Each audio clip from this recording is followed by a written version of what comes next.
नमस्कार, grand news में आपका स्वागत है। मैं हूं इरशाद अली। आइए शुरू करते हैं खबरों का सिलसिला। बिलासपुर जिले में अवैध खनन पर कार्रवाई का दावा तो बहुत होता है, लेकिन जमीनी हकीकत कुछ और ही तस्वीर दिखा रही है। कई क्षेत्रों में खुलेआम रेत और मुरुम का उत्खनन जारी है। जिला पंचायत की सामान्य सभा में ये मुद्दा जमकर गरमा चुका है, लेकिन खनिज विभाग की कार्रवाई अब भी सिर्फ दिखावे तक सीमित लग रही है। जिले में बीते एक हफ्ते के भीतर कई जगहों पर अवैध खनन और परिवहन के मामले पकड़े गए। 1 दिसंबर को मटियारी क्षेत्र से मुरुम ले जा रहे एक हाईवा को जब्त कर सीपत थाने में रखा गया। 3 दिसंबर को लमेर में रेत से भरा एक हाईवा पकड़ा गया और उसकी सुपुर्दगी कोनी थाना को दी गई। आमागोहन इलाके में मुरुम के अवैध उत्खनन करते एक चैन माउंटेन और 2 हाईवा सील कर चालकों को सुपुर्द किया गया। 6 दिसंबर को लमेर से रेत ले जा रहे 3 ट्रैक्टर ट्रॉली जब्त कर कोनी थाना भेजे गए। 7 दिसंबर को निरतू क्षेत्र में रेत से भरा एक ट्रैक्टर ट्रॉली पकड़ा गया और सकरी थाना में रखा गया। इसके अलावा निरतू, लोखड़ी, पाट बाबा और धुरीपारा में रेत उत्खनन के लिए बनाए गए कई रैंप काट कर नष्ट कर दिए गए। लोगों का कहना है कि कार्रवाई बढ़िया है, लेकिन रफ्तार बहुत धीमी है। सवाल वही है, अवैध खनन कब रुकेगा? बिलासपुर के कोनी सेंद्री रोड पर रविवार देर रात हुए दर्दनाक हादसे ने शहर को दहला कर रख दिया। रतनपुर रोड की ओर खाना खाने जा रहे 6 छात्रों की कार तेज रफ्तार में अनियंत्रित होकर सड़क से नीचे उतर गई और 3 बार पलटते हुए झाड़ियों में जा घुसी। कार चला रहे शक्ति जिले के खरकेना निवासी 26 वर्षीय ईशु रत्नाकर और उनके साथी 22 वर्षीय भास्कर राजपूत की मौके पर ही मौत हो गई, जबकि अभिषेक बघेल, शेखर चंद्रवंशी, दिशु रत्नाकर और श्याम सिंह राजपूत गंभीर रूप से घायल हो गए। हादसा इतना भीषण था कि कार पूरी तरह क्षतिग्रस्त हो गई। सूचना पर कोनी थाना प्रभारी भावेश शेंडे टीम के साथ मौके पर पहुंचे और घायलों को तुरंत निजी अस्पतालों में भर्ती कराया। वहीं दोनों मृतकों के शव को सोमवार सुबह परिजनों की मौजूदगी में पोस्टमार्टम के बाद सौंप दिया गया। पुलिस अब घायलों से पूछताछ कर हादसे के सही कारण का पता लगाने में जुटी हुई है। अभिषेक वर्मा 22 साल का है और कोनी IIT में उनका कंप्लीट हो गया है। शायद कॉलेज में, यूनिवर्सिटी में एडमिशन हो गया है इनका बस लिए। और ये रात में पता नहीं कहाँ जाने के लिए वो निकले थे गाड़ी में और हादसा हो गया। कितने लोग थे लोग? ये लोग कार में 6 लोग थे, तो 2 का तो वहीं स्पॉट में ही डेथ हो गया था और बाकी 3 लोगों का यहीं सिम्स में एडमिट हुआ है। घटना कई बजे की है? घटना लगभग 11:30 से 12 बजे के बीच में हुआ है। ये रहने वाले कहाँ के हैं? ये तो रहने वाले जैतपुरी है, नवागढ़ ब्लॉक, बेमेतरा जिला का। और यहीं पढ़ते थे दोनों भाई। उनका एक छोटा भाई भी है। वो दोनों साथ में रहते थे यही कोनी में। कोनी थाना के जस्ट 1 किलोमीटर आगे जिस पे 5 युवक सवार थे, वो एक लाल कलर की गाड़ी पे जा रहे थे खाना खाने के लिए। उनको अनबैलेंस के कारण उनकी गाड़ी जाके पलट गई है, जिसमें 2 व्यक्ति की मौत हो गई है। इसमें से एक मेरा भाई स्वयं ईशु रत्नाकर है और एक मेरा मित्र जिसका नाम भास्कर है, वो मेरा मित्र था, जिसकी मृत्यु भी ईशु के साथ ही हो गई थी ऑन द स्पॉट। और वाहन ईशु चला रहा था। ईशु रत्नाकर पिता चिंतामणि रत्नाकर वाहन चला रहा था। दोनों कहाँ के रहने वाले हैं? ईशु रत्नाकर खरकेना ग्राम है और थाना पड़ता है उनका डभरा, जिला शक्ति। बिलासपुर के बृहस्पति बाजार में गुरुवार को अतिक्रमण हटाने पहुंची नगर निगम अतिक्रमण शाखा और पुलिस की संयुक्त टीम को भारी विरोध का सामना करना पड़ा। कार्रवाई के दौरान एक निगम कर्मचारी ने इलेक्ट्रॉनिक सामान व्यवसायी के साथ मारपीट कर दी। मारपीट का वीडियो सामने आने के बाद इलाके में तनाव का माहौल बन गया। आरोप है कि कार्रवाई के दौरान न केवल व्यापारी के साथ धक्का मुक्की और हाथापाई की गई, बल्कि दुकानों में रखे कई सामानों को भी जब्त कर लिया गया, जिससे व्यापारी आक्रोशित हो उठे। मौके पर जमा भीड़ ने हंगामा किया तो पुलिस को स्थिति नियंत्रित करने में काफी मशक्कत करनी पड़ी। देखिए ये खास रिपोर्ट। अभी हम मौजूद है बृहस्पति बाजार में, जहां पर अभी निगम अतिक्रमण की कार्रवाई अभी कुछ देर पहले की जा रही थी। इसी बीच व्यापारी और निगम के कर्मचारियों के बीच मारपीट का मामला भी सामने आया है। जिनके साथ मारपीट हुई है अरुण जायसवाल जो हमारे बीच अभी मौजूद है, हम उन्हीं से जान लेते हैं क्या पूरा मामला हुआ। तो अरुण जी बताएंगे थोड़ा सा। मेरे दुकान के बगल का लेडी बोर्ड और सब लेटर बोर्ड और रेड फॉक्स कपड़े दुकान का जो है वो सब उठा के ले गए। मेरे दुकान से मेरे नाम का बोर्ड उठा लिए। मैं बोला भैया मेरा बोर्ड वापस दे दो, दुकान के अंदर था, येलो पट्टी के अंदर था। मैं लेके अपने हाथ से खड़ा था उस बोर्ड को, वो छीन लिया ज़बरदस्ती। बोलता है कि बार बार आप लोग लगाते हो। मैं बोला भैया एक बार मेरे को मौका दो, अगली बार से मैं नहीं करूँगा। उसके बाद मैं गाड़ी के पीछे दौड़ते गया, मेरे बड़े और मेरे भैया दौड़ते गए, तो हमको एक लात मारा सामान में, और जैसे हम गाड़ी पे हाथ रखे तो हमको लात मारा और गाली दिया मेरे को। ये बोला भैया यहाँ से हटो, नहीं तो हम तुमको जो भी करेंगे। तो मैं बोला भैया आप गाली गुप्तान क्यों कर रहे हो। वो गाली दिया, हम भी गाली दिए। उसके बाद में गाड़ी भगाते गया, हम गाड़ी के पीछे दौड़े, हमारा सामान वापस करो। उसके बाद यहाँ पे आया तो उनके जो नगर निगम के जो लड़के थे वो क्या कर रहा था, किसी दुकान का पन्नी खींच के दुकान बंद करके वो चला गया था, जैसे भी किसी कंडीशन में उसका माल छीन रहा था। तो मैं बोला भैया छीन क्यों रहे हो। और उसके बाद में फिर मैं बोला कि जब किसी का सामान जब घर के अंदर से छीन रहे हो, किसी का दुकान तोड़ के छीन रहे हो, और उनके लड़के फल खा रहे थे, फल खा के जेब में भी फल रखते मैं देखा हूँ। तो मैं बोला ये सब गलत है। ये बोलने पे फिर उन लोग औस में आके मेरे को मारना पीटना चालू कर दिए। तो जब मारपीट आपके साथ की जा रही थी, क्या उस दौरान पुलिसकर्मी मौजूद नहीं थे या कोई निगम का अधिकारी भी वहाँ पर नहीं था? गाड़ी के आगे आगे पुलिसकर्मी चल रहा था। मैं उनको बोला भी, और वो बीच बचाव के लिए आया भी और बोले भी कि इनको मारो नहीं, आपका यदि काम है अतिक्रमण को हटाना तो अतिक्रमण आप हटाओ, लेकिन किसी को मारना बेवजह नहीं है। उनके बोलने पे ही मेरे को नगर निगम के जो एम्प्लॉय थे वो मेरे को मारना बंद किए। तब तक मेरे को मार रहे थे, जब तक वो नहीं बोले तब तक। पुलिस प्रशासन का कोई लेन देन नहीं है, पुलिस प्रशासन मेरा उनके बोलने पे उन लोग मारना के लिए मेरे बंद किए। तो ये हाल हो चुका है अब नगर निगम के अतिक्रमण अमले का, जहां पर व्यापारियों के साथ मारपीट की जा रही है। वीडियो में आप साफ देख सकते हैं किस तरह से एक व्यापारी को मारा जा रहा है। कैमरामैन राकेश मिश्रा के साथ पिंटू दुबे, ग्रैंड न्यूज। बिलासपुर के तोरवा क्षेत्र स्थित कनोई पेपर मिल के पास सोमवार रात लूट का प्रयास उस समय विफल हो गया जब राहुल पेट्रोल पंप के 50 वर्षीय मैनेजर रोशन साहू ने सूझबूझ के साथ लुटेरों का मुकाबला किया। मैनेजर दिन भर की बिक्री की राशि लेकर मालिक के घर लौट रहा था। जैसे ही वे कनोई पेपर मिल के पास पहुंचे, पीछे से आए बाइक सवार बदमाशों ने उनकी आंखों में मिर्ची पाउडर डालकर रोकने की कोशिश की, लेकिन तीव्र जलन के बावजूद साहू ने हिम्मत दिखाते हुए अपनी बाइक को नियंत्रण में लिया और सड़क किनारे सुरक्षित स्थान पर खड़ा कर लिया। उनके सूझबूझ से हमलावर अपने मंसूबों में कामयाब नहीं हो सके और भाग निकले। घटना की जानकारी मिलते ही पुलिस मौके पर पहुंची और आरोपियों की तलाश के साथ ही मामले की जांच शुरू कर दी है। दक्षिण पूर्व मध्य रेलवे के वाणिज्य विभाग की एक बेहद महत्वपूर्ण बैठक सोमवार को बिलासपुर जोन कार्यालय में हुई। इस बैठक में स्टेशन डेवलपमेंट और यात्रियों को मिलने वाली सुविधाओं को अगले स्तर पर ले जाने को लेकर बड़ी चर्चाएं हुई। बैठक में प्रधान मुख्य वाणिज्य प्रबंधक प्रवीण पांडे के साथ देश विदेश के कई नामी ब्रांड और छत्तीसगढ़ के स्थानीय उत्पादक शामिल हुए। रेलवे ने साफ कर दिया है कि बिलासपुर, रायपुर और दुर्ग रेलवे स्टेशन अब सिर्फ स्टेशन नहीं रहेंगे, इन्हें एयरपोर्ट मॉडल पर विकसित किया जा रहा है। मतलब अब यात्रा का इंतजार और ट्रेन लेट होना परेशानी नहीं बल्कि एक बेहतर अनुभव बनेगा। खाने पीने से लेकर खरीदारी और समय बिताने तक यात्रियों को हर सुविधा एक ही जगह मिलेगी। रेलवे का लक्ष्य है स्टेशन को ऐसा सिटी सेंटर बनाया जाए जहां लोग सिर्फ ट्रेन पकड़ने ना आए बल्कि घूमने और समय बिताने भी आए।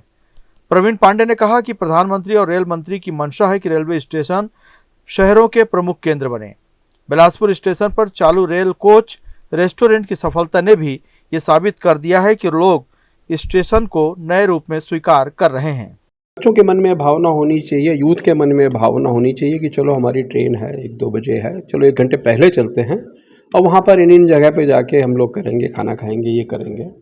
और अभी इस तरह का एक आप बिलासपुर स्टेशन पे देखने को मिल रहा है। लोग समय के पहले आते हैं और हमने जो एक रेल कोच रेस्टोरेंट खोला है वहाँ पर लोग अपना समय व्यतीत करते हैं, वहाँ भोजन करते हैं। और यही नहीं, शाम को हमने देखा है कि शहर के भी लोग वहाँ पर आते हैं और समय बिताते हैं, अपनी बच्चे बर्थडे मनाते हैं। तो स्टेशन को सिटी सेंटर बनाने का जो ये प्रयास है वो उसी दिशा में हम लोग काम कर रहे हैं और उसमें पैसेंजर को तो सुविधाएं अपने आप मिलती हैं। तो उसी दिशा में प्रयास था और आज की जो बैठक हुई है उसमें बिलासपुर के लगभग सारे जितने भी अच्छे ब्रांड हैं, यहाँ के लोकल ब्रांड हैं, वो सारे आए और सबने काफ़ी उत्साह दिखाया है इसमें भाग लेने का।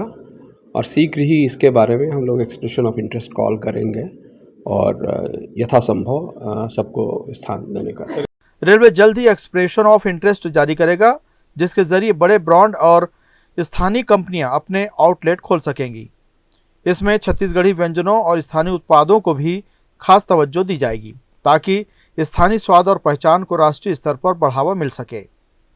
रेलवे को उम्मीद है कि आने वाले 2.5 से 3 साल में बिलासपुर स्टेशन पूरी तरह से आधुनिक, आकर्षक और यात्रियों के लिए शानदार सिटी सेंटर के रूप में बदल जाएगा। एक ऐसा स्टेशन जहां सुविधा भी होगी और अनुभव भी मिलेगा। ग्रैंड न्यूज के लिए कैमरामैन गोलू कश्यप के साथ भारतेंदु कौशिक की रिपोर्ट।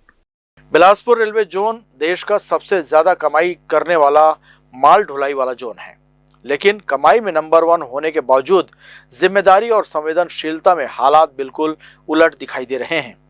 4 नवंबर को लाल खदान में हुए कोरबा बिलासपुर मेमू रेल हादसे को पूरे 33 दिन बीत चुके हैं, लेकिन मृतकों और घायलों के परिजनों को अब तक पूरा मुआवजा नहीं मिल पाया है। इससे बड़ा सवाल यह है कि क्या सिस्टम की सुस्ती इंसानों की तकलीफ से ज्यादा भारी है। हादसे के बाद रेलवे ने फुर्तीलापन दिखाते हुए 15 दिनों के भीतर 12 मृतकों और 19 घायलों के परिजनों को कैश, चेक और आरटीजीएस के जरिए 1,58,00,000 रुपए की मुआवजा राशि दे दी। रेलवे ने अपना काम वक्त पर पूरा किया और इसे लेकर रेलवे प्रशासन भी दावा कर रहा है कि सभी पीड़ित परिवारों को पूरी मदद समय पर उपलब्ध कराई गई। लेकिन दूसरी तरफ राज्य शासन की उदासीनता ने पीड़ित परिवारों के जख्म और गहरे कर दिए हैं। राज्य सरकार ने हादसे के सिर्फ 2 दिन बाद 65 लाख रुपए की राशि स्वीकृत भी कर दी थी, लेकिन इसके बाद भी यह पैसा आज तक परिजनों तक नहीं पहुंचा है। तहसील में बैठे अधिकारी फाइलें उठाते रखते रहे और मृतकों व घायलों के परिवार लगातार चक्कर लगाते रहे। पीड़ित परिवारों का दर्द यह है कि एक तरफ रोजी रोटी का सहारा छिन गया, दूसरी तरफ प्रशासन की सुस्त चाल ने उन्हें मजबूर कर दिया है कि वे अपने हक के लिए दफ्तर दफ्तर भटकें। इस विषय में सीनियर डीसीएम अनुराग कुमार सिंह ने साफ कहा कि रेलगाड़ी हादसे का पूरा मुआवजा रेलवे ने समय पर दे दिया है। अब जो भी देरी है वह राज्य शासन के अधिकारियों की तरफ से हो रही है। मुआवजा राशि मैक्सिमम केसेस में करीब 90% केसेस में 48 घंटे में निपटारा हो गया था, और जो 1-2 केसेस जो बाहर के थे उसका भी पूरा का पूरा जो निपटारा है करीब 10 से 11 दिन में हो गया था इंसिडेंट्स के डे से। रेलवे की तरफ से पूरा दे दिया गया, रेलवे की तरफ से पूरा निपटारा कर दिया गया। सभी के साथ एक स्टाफ को लगाया गया था, उनका अकाउंट डिटेल सब चीज़ कुछ लेकर के, जैसे मैंने बताया कि 90% केसेस 48 घंटे में निपट गए थे, और जो 1-2 केसेस जो बाहर चले गए थे, कुछ प्रयागराज चले गए थे, कुछ ऐसे केसेस थे जो बाहर थे, तो उन केसेस में 10 दिन का टाइम लगा करीब। जब अंत्येष्टि करके वो आए तो वो भी केसेस 12 से 13 दिन में सारा का सारा ये हो गया था भुगतान। सवाल सीधे सीधे जिम्मेदारी पर खड़ा होता है। अगर रेलवे इतना बड़ा नेटवर्क संभालकर 15 दिन में मुआवजा बांट सकता है, तो सिर्फ प्रशासन की फाइलों में अटका राज्य शासन आखिर 33 दिनों में भी लोगों का हक क्यों नहीं दे पाया। आखिर कब तक पीड़ित परिवार तहसील के चक्कर काटते रहेंगे। लोग अपने हक के इंतजार में हैं, दर्द के साथ न्याय की उम्मीद में हैं, और सिस्टम वह भी फाइलों पर धूल झाड़ने में व्यस्त है। अब राज्य शासन को जवाब देना होगा कि क्या मुआवजा सिर्फ घोषणा के लिए था या वाकई जमीन पर पहुंचने के लिए। ग्रैंड न्यूज के लिए कैमरामैन गोलू कश्यप के साथ भारतेंदु कौशिक की रिपोर्ट। बिलासपुर हाईकोर्ट ने मेडिकल कॉलेजों में कार्यरत डॉक्टरों की उन याचिकाओं को खारिज कर दिया जिनमें स्नातकोत्तर प्रवेश के लिए अनुसूचित क्षेत्रों में सेवाएं देने के आधार पर बोनस अंक की मांग की गई थी। चीफ जस्टिस रमेश सिन्हा और जस्टिस बीडी गुरु की डिवीजन बेंच ने स्पष्ट किया कि मेडिकल कॉलेजों में दी जा रही सेवा को अनुसूचित क्षेत्र सेवा नहीं माना जा सकता, इसलिए बोनस अंक देने का प्रश्न ही नहीं उठता। डॉक्टरों का तर्क था कि वे जूनियर रेजिडेंट और डेमोस्ट्रेटर के रूप में ऐसे मेडिकल कॉलेजों में कार्यरत हैं जो अनुसूचित क्षेत्रों में स्थित हैं, इसलिए उन्हें प्रतिवर्ष सेवा पर 3% बोनस अंक मिलना चाहिए, जबकि अधिकारियों ने उनके सेवा प्रमाण पत्र में पोस्टिंग को गैर अनुसूचित क्षेत्र सेवा बताया। राज्य सरकार ने भी कोर्ट में स्पष्ट किया कि ग्रामीण चिकित्सा कोर में केवल जिला अस्पताल, सिविल अस्पताल, सामुदायिक स्वास्थ्य केंद्र और प्राथमिक स्वास्थ्य केंद्र शामिल हैं, मेडिकल कॉलेज और उनके संबद्ध अस्पताल नहीं। इन तर्कों को देखते हुए कोर्ट ने दोहराया कि मेडिकल कॉलेज पहले से ही ग्रामीण चिकित्सा कोर्स से बाहर माने जाते हैं और अंत में डॉक्टरों की सभी याचिकाएं खारिज कर दी गईं। तखतपुर विकासखंड के जरौंधा स्थित विजडम ग्लोबल वर्ल्ड स्कूल में पहली कक्षा के मासूम बच्चों से मारपीट का गंभीर मामला सामने आया है। परिजनों के अनुसार स्पोर्ट्स टीचर हुसैन शाम ने प्रशिक्षण के दौरान बच्चों की शरारत से नाराज होकर कथित रूप से उनकी बेरहमी से पिटाई की, जिससे उनके शरीर पर गहरे निशान तक बन गए और साथ ही बच्चों को घर में इस घटना की जानकारी न देने की धमकी भी दी। डरे सहमे बच्चों ने शुरुआत में कुछ नहीं बताया, लेकिन शरीर पर बने निशान देखकर परिजनों ने जब पूछताछ की तो उन्होंने डरते हुए टीचर पर पिटाई का आरोप लगाया। शिकायत मिलने पर परिजन स्कूल पहुंचे, जहां स्कूल प्रबंधन ने पहले टीचर से पालकों से माफी मंगवाई और बाद में आरोपी शिक्षक को तुरंत हटा दिया गया। मुझे एक घटना के बारे में पता चला कि हमारा स्पोर्ट टीचर है, उसने किसी बच्चे को मार दिया है। मैं रायपुर में था, जब ये मेरे को बात पता चला तो मैं आया, आकर के पेरेंट्स लोगों का कंप्लेंट था, तो उस पेरेंट के साथ मिल के टीचर के साथ मिल करके मैंने बात की और बात करने के बाद मुझे पता चला कि उस बच्चे के साथ ये सच में हुआ था। तो मैंने तुरंत टीचर को सस्पेंड किया और टीचर को सस्पेंड करने के बाद पेरेंट्स को बता दिया कि टीचर को हमने तुरंत सस्पेंड कर दिया, क्योंकि ये हमारे बायलॉज में, हमारे नियम में, हमारे एक्ट में किसी भी बच्चे के साथ हाथ उठाना या किसी प्रकार का ह्यूमिलेट करने का अधिकार बिल्कुल नहीं है। इसीलिए हमने तुरंत टीचर को नौकरी से निकाल दिया। कि पेरेंट्स आए, पेरेंट्स ने आकर के मुझसे कंसल्ट किया, मैंने वो बात उनको बता दिया। पेरेंट्स के सामने ये सारी घटनाएं हुई जो मैंने उस टीचर के अगेंस्ट में एक्शन लिया। तो पेरेंट्स ने और टीचर के बीच में बात हुई और फाइनली पेरेंट ने टीचर्स को माफ़ीनामा दिया, उसने माफ़ीनामा लिया और पेरेंट ने उनको माफ़ कर दिया। इस कारण से अब वो मामला यहीं पे पेरेंट्स और उनके बीच का मामला ख़त्म हो गया। हेड ऑफ द इंस्टीट्यूट, मुझे इन्वेस्टिगेट करना था, तो मैंने सारा चीज़ बहुत ही ओपन प्लेटफॉर्म पे रखा और उनको कहा कि हमने अपने तरफ से ये डिसीजन लिया है कि कल ही मुझे जब ओरल वे पे पता चला था तो मैंने डिसीजन ले लिया था कि मैंने उस बच्चे को सस्पेंड कर दिया था, स्पोर्ट्स टीचर को मैंने सस्पेंड कर दिया था। ये स्कूल की तरफ से हमने कल ही एक्शन ले लिया था बिकॉज ये लॉज में नहीं है। लेकिन आज पेरेंट्स के आने के बाद जब बहुत सारी बातों पे हमने चर्चाएं की, तब कंक्लूजन ये आया कि उन्होंने अपोलोजाइज लेटर दिया, स्पोर्ट्स टीचर ने अपोलोजाइज किया कि मुझसे ये गलती हुई है, उनका इंटेंशन ऐसा नहीं था, लेकिन एनीवे फिजिकल मार्क आए हैं तो इंटेंशन, इमोशनल स्किल कहीं काम नहीं आता है कि आपका उद्देश्य क्या था उसके पीछे। और उन्होंने माफ़ी मांगा और पेरेंट्स ने कहा कि आइंदा ये चीज़ें नहीं होनी चाहिए। तो हमने ये पूरे तरीके से पेरेंट और उस टीचर के ऊपर छोड़ दिया था कि आपको इसको कंक्लूड कैसे करना है। बिलासपुर में सरकारी राशन वितरण को पारदर्शी बनाने के लिए 3 साल से ई-केवाईसी अभियान चल रहा है, लेकिन अब भी बड़ा हिस्सा अधूरा है। जिले के 18 लाख से ज्यादा उपभोक्ताओं में से करीब 1,85,000 लोगों का ई-केवाईसी आज तक पूरा नहीं हो पाया है। समस्या तब शुरू होती है जब लोग राशन दुकान में बायोमेट्रिक कराने पहुंचते हैं, लेकिन ई-पॉस मशीन पर पेंडिंग दिखा देता है। कई हितग्राहियों के नाम दूसरी जगह लिंक होने, आधी प्रक्रिया पहले से पूरी होने या सिस्टम अपडेट न होने के कारण ये दिक्कतें सामने आ रही हैं। शासन ने उचित मूल्य दुकान संचालकों को 100% ई-केवाईसी का सख्त टारगेट दिया हुआ है, लेकिन पेंडिंग केसों ने काम को धीमा कर दिया है। विभाग का कहना है कि ऐसे सभी अपूर्ण मामलों की सूची बनाकर खाद्य विभाग को भेजी जाए ताकि समस्या का समाधान हो सके। लगभग विगत 3 सालों से ई-केवाईसी पे माननीय सुप्रीम कोर्ट के निर्देश के बाद में कार्रवाई चल रही थी। तो जिले पे लगभग APL राशन कार्डों में मैक्सिमम लोग इंटरेस्टेड नहीं हैं, उनके द्वारा खाद्यान्न भी नहीं लिया जाता है। तो जिन राशन कार्डों पे अभी ई-केवाईसी नहीं हुआ है, उनका आवंटन अभी प्रदर्शित नहीं हो रहा है। हम लोग स्टेट की टीम से बात कर रहे हैं, जैसे दिशा निर्देश मिलेगा उस हिसाब से आगे की कार्रवाई की जाएगी। तखतपुर में एक दिन पहले किराना दुकान में चोरी हुई थी, अब वहीं 50 मीटर की दूरी पर फिर से चोरों ने करामात कर दिया। इस बार खड़ी गाड़ी से डीजल चोरी कर लिया गया। पुलिस की रात्रि गश्त पर सवाल उठ रहे हैं। कैमरे में साफ तौर पर देखा जा सकता है कि कैसे बिना नंबर प्लेट की 4 व्हीलर गाड़ी में सवार 4 से 5 चोर रात में आते हैं। खड़ी गाड़ी से डीजल चोरी करने के बाद 7 मिनट में ही वहां से रफू चक्कर हो जाते हैं। अब सोचने वाली बात यह है कि चोरी के दौरान कैमरे में देख सकते हैं कि पुलिस की पेट्रोलिंग गाड़ी भी वहां से गुजरती है, पर पुलिस वाले भी उन्हें ऐसे संदिग्ध अवस्था में पहचानने में चूक कर गए। अब देखने वाली बात होगी कि चोरी की घटना तखतपुर में रुकती है या फिर कुछ दिन में कहीं से फिर से चोरी की घटना सामने आती है। होटल के पास में खाना वाना खाया सोया था। फिर मैं सुबह जब उठा, जब गाड़ी चालू किया तो गाड़ी चालू नहीं हुआ। जब मेरे को शेक आया, नीचे उतरा, डीजल टंकी की तरफ गया तो मेरा पूरा डीजल यहाँ पे चोरी हो गया। ये जगह है तखतपुर।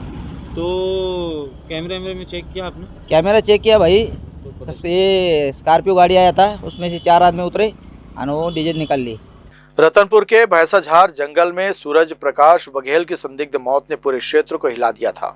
गुमशुदगी की रिपोर्ट से शुरू हुई यह कहानी धीरे धीरे हत्या के खौफनाक सच में बदल गई। कई स्तरों पर हुई जांच, जंगल में मिले सुराग और लगातार हुई पूछताछ ने आखिरकार उस राज को उजागर कर दिया जिसे 2 आरोपी बड़ी चालाकी से छुपाने की कोशिश कर रहे थे। 4 दिसंबर को जब सूरज प्रकाश बघेल अचानक लापता हुआ तो किसी ने नहीं सोचा था कि अगले ही दिन उसकी मोटरसाइकिल और शव जंगल की झाड़ियों में संदिग्ध हालत में मिलेंगे। घटनास्थल पर बिखरे निशान, खून के धब्बे और बाइक की स्थिति साफ बता रही थी कि यह कोई साधारण हादसा नहीं बल्कि सुनियोजित वारदात है। तकनीकी जांच से मिले संकेतों ने पूरे मामले को नया मोड़ दे दिया और जांच टीम सीधा उस दिशा में बढ़ने लगी जहां जवाब छिपे थे।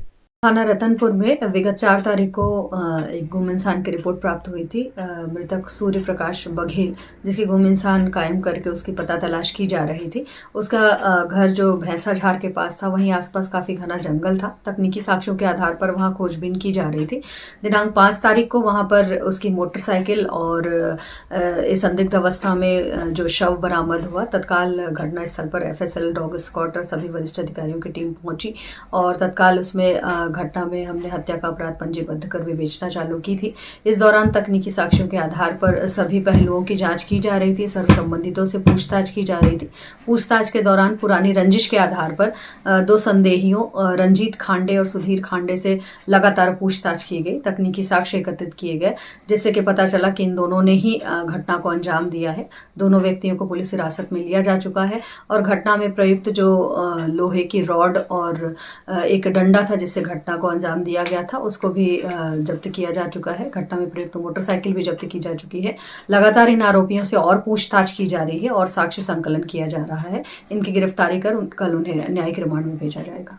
संदेह जब रंजीत खांडे और उसके भाई सुधीर खांडे पर गया तो पूछताछ में दोनों टूट गए और स्वीकार किया कि पूर्व रंजिश के चलते उन्होंने सूरज प्रकाश की हत्या की योजना बनाई थी। जंगल में उसे रोककर पहले लोहे के पाइप से वार किए और फिर लकड़ी के बेंत से हमला कर उसकी जान ले ली। सबूत छुपाने के लिए शव और मोटरसाइकिल को झाड़ियों में फेंक दिया गया। अब दोनों आरोपी गिरफ्तार हैं। उनसे घटना से जुड़े अन्य पहलुओं की भी पड़ताल जारी है। ग्रैंड न्यूज़ के लिए कैमरामैन राकेश मिश्रा के साथ पिंटू दुबे की रिपोर्ट। ये थी ग्रैंड न्यूज़ की तमाम खबरें। अब ग्रैंड न्यूज़ की टीम के साथ इरशाद को दीजिए इजाज़त। नमस्कार।